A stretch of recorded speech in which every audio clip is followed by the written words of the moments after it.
নমস্কার, সবাইকে আমার চ্যানেলে স্বাগত জানাই। এটি সবেমাত্র ক্রিয়েট করা হয়েছে এবং এটি হতে চলেছে আমার প্রথম ভিডিও। এই চ্যানেলটি ক্রিয়েট করার মেন যে মিশন বা ইন্টেনশন হচ্ছে বিভিন্ন ইনফরমেশন বা যেগুলো নিয়ে মানুষের কৌতুকের বা কনফিউশনের শেষ নেই সেগুলোর উপর রিসার্চ করে ভিডিও উপস্থাপনা করা এবং তথ্য প্রদান করা। আশা করছি সবাই ভালো আছেন। অলরেডি আমরা 2025-এ পা দিয়েছি। নতুন বছর সবারই খুব ভালো কাটুক, সুস্থভাবে কাটুক এবং সবাই আনন্দে কাটুক।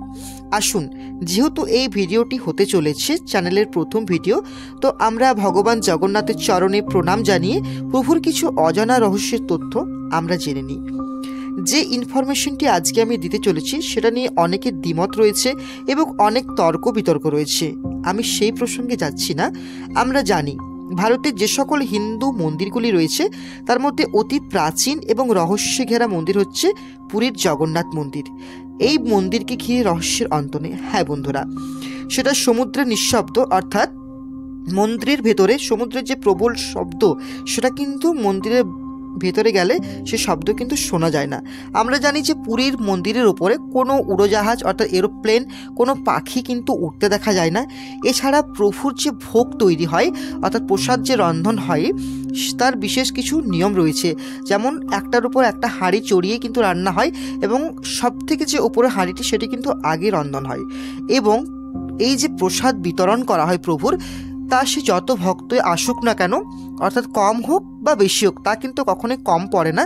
সবার জন্য কিন্তু সকলভাবে তা কুলিয়ে যায় এবং তার জন্য কিন্তু আলাদাভাবে এক্সট্রা কোনো চাল বা এক্সট্রা কোনো প্রসাদ কিন্তু রান্না করতে লাগে না। এই প্রসাদে কিন্তু সবাইকার জন্য একদম সঠিকভাবে পরিমাপ্ত হয় এবং এই প্রসাদ কিন্তু কখনোই ফেলে দেওয়া যায় না, অর্থাৎ কখনো বাড়তি হয় না। এটা সকলের মধ্যে সমানভাবে এটা বিলিয়ে দিলেও এটা ঠিকঠাক পরিমাণ মতো কুলিয়ে যায়। এরপর আসি যে পুরীর যে ধ্বজা। আমরা জানি যে পুরী যতই আপনার প্রাকৃতিক দুর্যোগ হোক না কেন, ঝড় বৃষ্টি বজ্রপাত, এই ধ্বজা পরিবর্তন কিন্তু কখনোই বন্ধ হয় না। প্রতিদিনেই কিন্তু ধ্বজার পরিবর্তন হয়ে থাকে, অর্থাৎ পরিবর্তন করা হয়। এছাড়া আমরা জানি পুরী মন্দিরের ছায়া কখনোই মাটিতে পড়ে না। সে মন্দিরের ছায়া তার অপোজিট মন্দিরের গায়ে পড়ে, যাতে সে ছায়া কোনো ব্যক্তি না পায়ে মারাতে পারে। সেরকমই আমরা আজকে জানব নবকলেবর কি এবং ব্রহ্ম পদার্থ কি। হ্যাঁ বন্ধুরা, ভিডিওটি প্রথম থেকে শেষ অবধি স্কিপ না করে দেখুন। আশা করছি আপনি এই ভিডিও থেকে অনেক কিছু তথ্য উদ্ঘাটন করতে পারবেন প্রভু জগন্নাথের সম্পর্কে। নবকলেবর কি? নবকলেবরকে ঘিরে তথ্যের বা রহস্যের অন্ত কিন্তু নেই। বিভিন্ন যারা রিসার্চ করে থাকেন এই মিথোলজিক্যাল বিষয়গুলির উপরে, তারা এখনও পর্যন্ত রিসার্চ করছেন এবং অনেকেই কিন্তু রিসার্চ করেছেন আগে। সেই রিসার্চের উপর বা যে থিসিসগুলো রয়েছে তার উপর কেন্দ্র করে বা সেই বিস্তারিত সেখান থেকে তথ্য সংগ্রহ করেই কিন্তু ভিডিওটি আজকে বানানো হচ্ছে। তো আসুন আমরা জেনে নিই নবকলেবর কি। নব মানে হচ্ছে নতুন, কলেবর মানে হচ্ছে শরীর। সো নবকলেবর মানে হচ্ছে নতুন শরীর। জগন্নাথ দেবের যে শরীর রয়েছে অর্থাৎ সেই কাষ্ঠ নির্মিত শরীর কিন্তু বা যে মূর্তি রয়েছে সেটা কিন্তু পরিবর্তন হয়। সেটা হতে পারে আপনার 8 বছর, 12 বছর, 15 বছর বা 19 বছর পর্যন্ত। সেই যে শরীর পরিবর্তন হয় তার বিশেষ কিছু নিয়ম রীতি রয়েছে। আজকে আমরা সেগুলো সম্পর্কে জানব এবং কখন এই নবকলেবর হয় এবং কেন হয়। আসুন, নবকলেবর যেটা আপনাকে প্রথমেই জানালাম, যেটা 8 হতে পারে, 12 বা 15 বা 19, এটা নিয়েও কিন্তু দ্বিমত রয়েছে। এবং আমরা জানি যে লাস্ট নবকলেবর হয়েছিল 2015 সালে 15ই জুন। হঠাৎ মধ্যরাত্রে শহরের সমস্ত আলো অন্ধকার হয়ে যায় এবং তারপরে কিন্তু সব মানুষ চোখের আড়ালে এই উৎসব পালিত হয়। হ্যাঁ, এটা উৎসব বলবো মানে যে সেখানে সমস্ত রকম মানুষ যে মিলিত হয় সেরকম উৎসব নয়। এটা নিয়ে আজকের মূল তথ্য বা এই বিষয়ের উপরে আজকে আমরা অনেক কিছু জানতে পারবো। ভিডিওটি মন দিয়ে দেখবেন কেমন। এই যে জগন্নাথ দেবের যে শরীর, যে পদার্থ আমরা যেটা বলছিলাম যে এই যে শরীর তার যে পরিবর্তন হয়, সেই শরীর কিন্তু যে কোনো কাঠ দিয়ে নির্মিত হয় না। দারু বৃক্ষ, দারু অর্থাৎ নিম, বৃক্ষ মানে গাছ, সেই দারু বৃক্ষ অর্থাৎ তা বলে যত্রতত্র যেখানে আমরা নিম গাছ দেখতে পাই সেই বৃক্ষ কিন্তু নয়। এর বিশেষ নিয়ম রয়েছে সেই বৃক্ষের। হ্যাঁ, আমরা জানবো সেই বৃক্ষের কী কী নিয়ম রয়েছে। যেই বৃক্ষ অর্থাৎ যেই দারু বৃক্ষ দ্বারা প্রভু জগন্নাথ দেবের মূর্তি তৈরি করা হয় সেই বৃক্ষে কোনো পাখির বাসা বাঁধবে না, বজ্রপাত হবে না, এবং গাছের আশেপাশে উইঢিবি থাকতে হবে। সেখানে বিষধর সর্প এই মানে গাছ যেটি রয়েছে সেই গাছকে রক্ষা করেন, ঠিক আছে।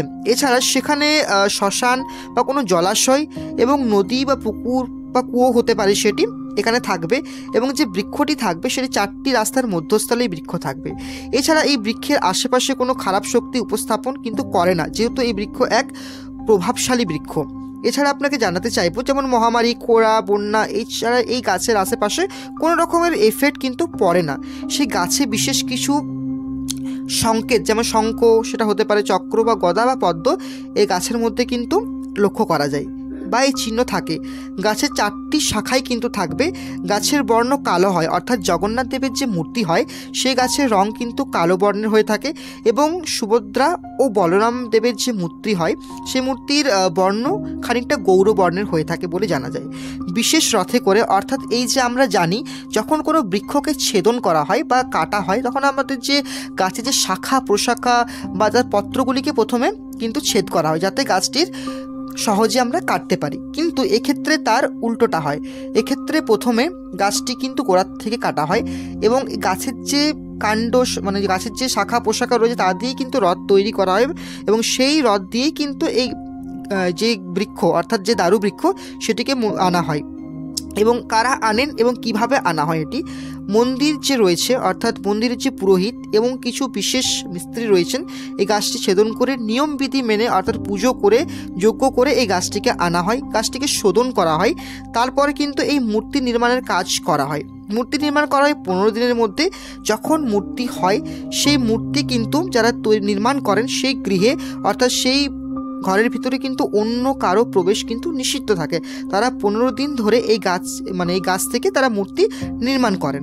এরপর আসে সেই মাহেন্দ্রক্ষণ, অর্থাৎ এই গাছ থেকে যে মূর্তি তৈরি হলো এবং মূর্তি থেকে অর্থাৎ পুরনো মূর্তি থেকে প্রভু জগন্নাথ দেবের যে ব্রহ্ম পদার্থ অর্থাৎ যে হৃৎপিণ্ড সেটি কিন্তু পরিবর্তন করা হয় নতুন যে মূর্তি নির্মাণ করা হয়েছে তারপরে।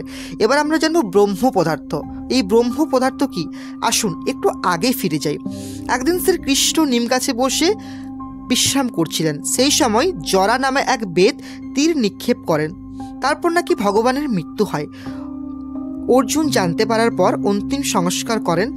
দেহের সমস্ত আগুনে মলিন হলেও নাকি হৃৎপিণ্ড সতেজ থাকে, যা পরবর্তীকালে অর্থাৎ যা সংস্কার হয়ে গেলে বা সৎকর্ম হয়ে যাওয়ার পরে তা ভগবান অনুমতি দিয়েছিলেন অর্জুনকে তা সমুদ্রের জলে ভাসিয়ে বা অর্থাৎ সাগরে ভাসিয়ে দেওয়ার জন্য। তবে এই নিয়ে বিভিন্ন দ্বিমত রয়েছে। মনে করা হয় এটি অনেকেই বলেন যে বুদ্ধ অর্থাৎ গৌতম বুদ্ধের হৃৎপিণ্ড। তবে যাই হোক না কেন এই পদার্থকে নিয়ে কিন্তু রহস্যের অন্তর নেই। আচ্ছা, এর সাথে সাথে আমি একটা আরও গুরুত্বপূর্ণ তথ্য প্রদান করতে চাইব। এই জরা অর্থাৎ কে এই জরা এবং এই ব্যাধের হাতেই ভগবান শ্রীকৃষ্ণের মৃত্যু কেন নির্ধারিত করা হয়েছিল? ভগবানের কি মৃত্যু হয়?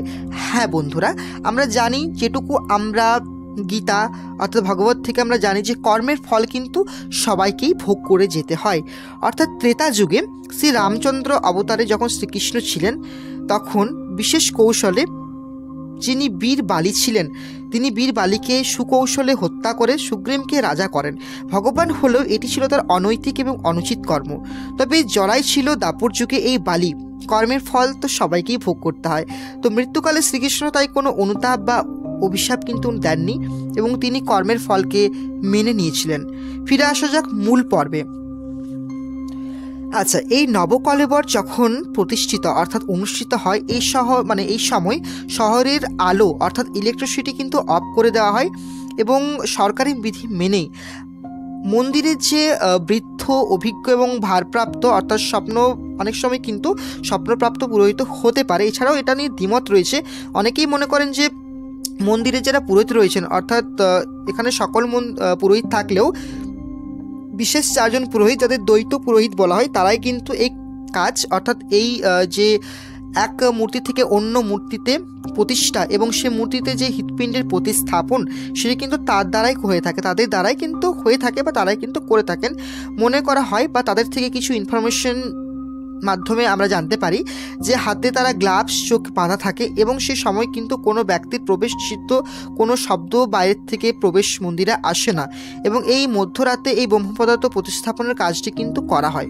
মনে করা হয় এই ব্রহ্ম পদার্থ এখনও জীবন্ত রয়েছে এবং শোনা যায় তাদের মুখ থেকে, অর্থাৎ যারা মন্দিরে কর্মপ্রাপ্ত বা ভারপ্রাপ্ত রয়েছেন, যে সেটি নাকি তারা স্পর্শের মাধ্যমে বুঝতে পারে এটা জীবন্ত খরগোশের মতো নাকি, এবং এই দৃশ্য কোনো ব্যক্তির পক্ষে দেখা সম্ভব নয় এবং এই যে মানে যদি কেউ এই দৃশ্য দেখে ফেলে সে পাগল হয়ে যায়, না হলে তার মৃত্যু পর্যন্ত হতে পারে। যদিও সমস্ত নিয়মবিধি মেনেই কিন্তু এই কর্ম করা হয়ে থাকে। এছাড়া মন্দিরে এই সময় সমস্ত গেট বন্ধ করে দেওয়া হয় এবং বিশেষ পুরোহিত যারা থাকে তাদের কিছু বিশেষ অবলম্বন অর্থাৎ কোনো সিকিউরিটি যেগুলো হয়ে থাকে সেগুলো কিন্তু অবলম্বন করা হয়, যাতে কোনো রকমের বাহ্যিক কোনো মানুষ বা অবাঞ্ছিত কোনো জিনিস মন্দিরের ভেতর প্রবেশ না করতে থাকে।